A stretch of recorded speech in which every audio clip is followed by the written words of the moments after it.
Quand l'humour commence-t-il à humilier? C'est un petit peu la question du jour. Et puis, je vais vous parler de cette histoire entre Léa et Marc qui va, justement illustrer cette question, qui va tenter d'y répondre. Donc on va voir ce qui s'est passé entre eux et puis on va vraiment se poser cette question de savoir, est-ce qu'on peut manquer de respect à son partenaire tout en faisant rire toute la table? Voilà, ça va être, cette question qu'on va voir aujourd'hui. C'est vrai que vous avez peut-être, été vous-même peut-être la cible, de certaines blagues de votre partenaire, ou peut-être vous-même vous faites des blagues sur votre partenaire et donc on va voir, est-ce qu'il y a des limites finalement à faire de l'humour sur le partenaire? Est-ce qu'on doit parfois se retenir? Est-ce qu'on ou au contraire, est-ce qu'on a le droit de faire de l'humour puisqu'après tout on est entre les partenaires? Alors, l'histoire de Léa et de Marc, eh bien, ça a duré depuis, 2 ans à peu près. Marc, c'est vraiment le mec qui roule les mécaniques, hein. C'est un mec qui fait beaucoup de sport, bodybuildé, qui est grand, voilà, qui plaît aux femmes. C'est un mec tatoué, qui est rasé, enfin voilà, il a un peu le profil du bad boy, on pourrait dire.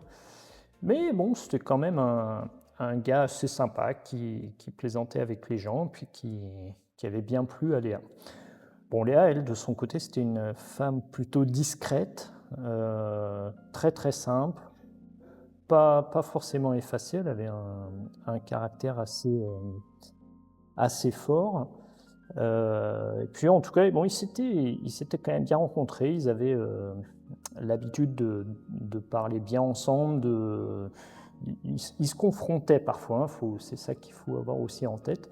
Mais voilà, bon, la relation se passait quand même plutôt pas mal, même s'il y avait des hauts et des bas comme dans tous les couples. Et puis voilà qu'un jour, ils se retrouvent chez des amis, et puis il y a le sujet de la conversation donc, passe à un moment donné sur les vacances. Et puis Léa et Marc parlent de leurs vacances. Et puis, Marc fait une petite blague au sujet de Léa en disant que quand elle choisit un hôtel, en fait, elle ne choisit pas. Elle met 3 semaines à faire le tour de tous les hôtels, tout ça pour choisir finalement toujours le moins cher. Donc tu vois, ça a fait rire un petit peu l'assemblée, même Léa, elle a rigolé. Et puis Marc, il était content, il avait fait sa petite blague comme ça sur le choix des hôtels et puis sur Léa. Puis un petit peu plus loin encore dans la conversation, Marc indique qu'il a dû apprendre à cuisiner quand il était avec Léa parce qu'elle ne savait faire qu'un seul plat, les pâtes, et encore, c'était pas forcément bien fait. Bon, bah, tout le monde a rigolé, Marc a bien rigolé, mais Léa, cette fois-ci, elle rigolait plus trop. Puis, en fait, en réfléchissant bien, Léa s'est aperçue que Marc faisait assez souvent des blagues sur elle, et ça la gênait. Et surtout là, en public, ça l'avait un peu gênée avec ses amis. C'est vrai qu'elle se sentait un petit peu humiliée en quelque sorte. Donc elle lui a dit, hein, elle n'a pas tardé à lui dire, dès le soir, dès qu'ils sont rentrés chez eux, elle lui a indiqué que ça l'avait un petit peu gêné, et puis elle lui avait rappelé qu'à chaque fois il fait de l'humour comme ça, et ça la gênait. Donc elle voulait vraiment le confronter là-dessus. Bon, bah, Marc, lui, il a dit: «Oh bah, c'est bon, on rigole, hein, d'habitude, tu rigoles avec moi, là, on sait bien que tu sais faire à peine que les pâtes, bon, c'est pas grave, moi je cuisine et tout, et puis ça va quoi, on est entre amis, on rigole, on est détendu». Donc voilà, c'était un petit peu la défense de Marc de dire: «On rigole», voilà, tout le monde rigole. Et Léa a laissé passer ce truc, mais ici, on se rend bien compte que, évidemment, la question centrale, elle n'est pas de savoir si Marc possède un bon sens de l'humour. Elle est de savoir à quel endroit on peut mettre la plaisanterie. Parce que forcément, quand on plaisante en, en rabaissant en quelque sorte, hein, l'autre, quand on dit que le choix de l'hôtel c'est le moins cher, ou quand on dit que l'autre ne sait pas forcément faire la cuisine, on peut être clair sur le fait que c'est rabaissé, hein, c'est pas forcément une plaisanterie.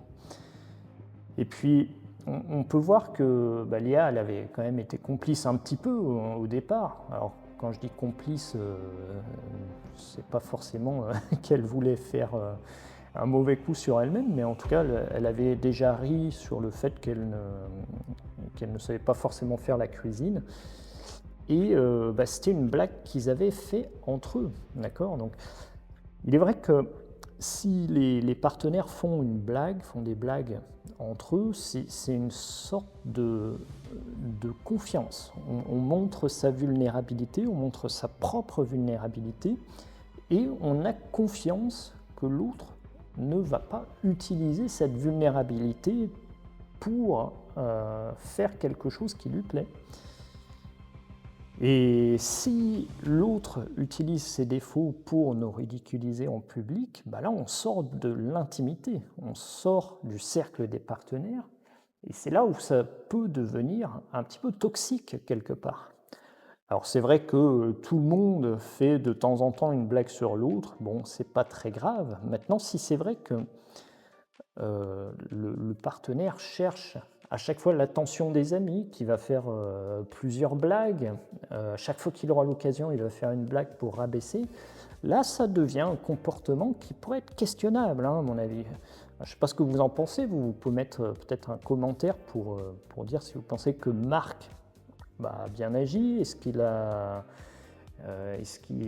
est justement habitué du comportement, est-ce qu'il fait bien, est-ce que c'est correct?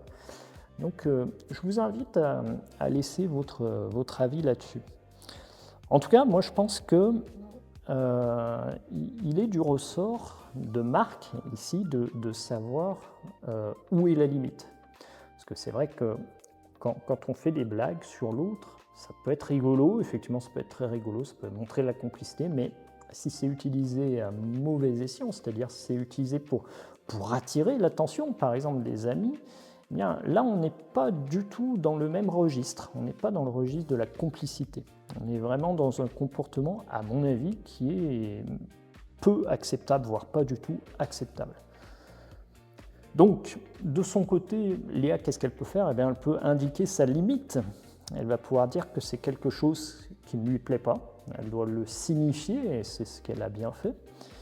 Et puis, elle doit peut-être laisser une certaine marge de manœuvre. Peut-être qu'il y a des blagues qui sont acceptables, d'autres non. Donc, elle doit les indiquer. Elle doit indiquer ce qui est acceptable et ce qui ne l'est pas. Puis, évidemment, même si tout a été indiqué très clairement, on laisse quand même une marge. C'est vrai que Marc, peut-être qu'il va en prendre conscience et puis il va se calmer. Puis peut-être qu'un jour ou l'autre, il va oublier, donc on peut laisser peut-être une blague comme ça ressortir. Mais il faut voir si le comportement il est régulier ou si c'est de l'ordre de l'exception. Voilà. Donc voilà, c'est la limite de l'humour. Est-ce que vous-même, vous vous reconnaissez dans le personnage de Léa ou de Marc? Est-ce que vous avez déjà vécu ce genre de situation?